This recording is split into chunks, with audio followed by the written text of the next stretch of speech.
Ice out! Ice out! Ice out! Right now! Right now! Right now! Right now! What do we want? Ice out! What do we want it? Right now! On Saturday, January 31st, at the intersection of Monroe and Appalachia, Tallahassee residents, students, and several social justice and civil rights groups gathered at the Florida Capitol to protest the presence of U.S. Immigration and Customs Enforcement in the city. Organized by the Tally Coalition Against Trump, around 400 protesters demanded an end to the city's 287G agreement that the city signed in October 2025, allowing local police officers to collaborate on immigration. Protesters also came out to stand in solidarity with residents in Minneapolis following the deaths of Renee Good, Alex Preddy, and Keith Porter Jr. in Los Angeles. Attendees weren't just there to stand and hold signs, but connected with the cause on a personal level. Among the crowd, a woman who immigrated to the United States from Germany, who preferred to remain anonymous and became a citizen in 2018, hopes that the country can revise its laws to ensure they are applied equally to everyone. One thing I love about America is the Constitution. I'm a big fan of the Fourth Amendment, rule of law, and that we have rights here, and to see the law broken constantly has gotten me really upset. Also, as somebody who is from Germany, I can see where that leads when we lawlessly arrest people and we have to stand up before we are all silenced.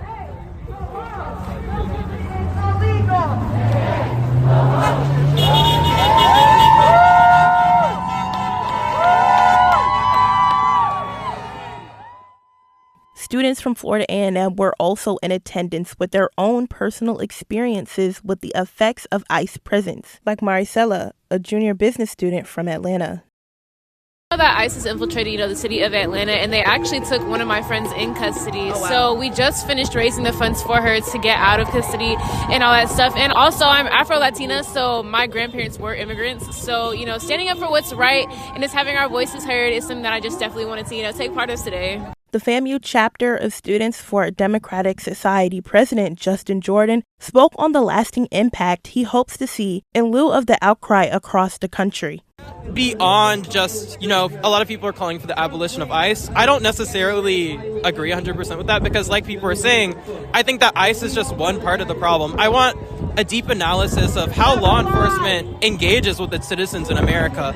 And rather than, basically having a war against its citizens, I think law enforcement should live up to their duty, live up to their ultimate goal in the mission, which is to serve their citizenry, to protect their citizenry. And I think we need an analysis of that and an analysis of the politicians we have in place on both sides who have kind of contributed to that culture of law enforcement acting recklessly. The Tally Coalition Against Trump will head back to the Capitol next month on March 28th to lead a No Kings protest.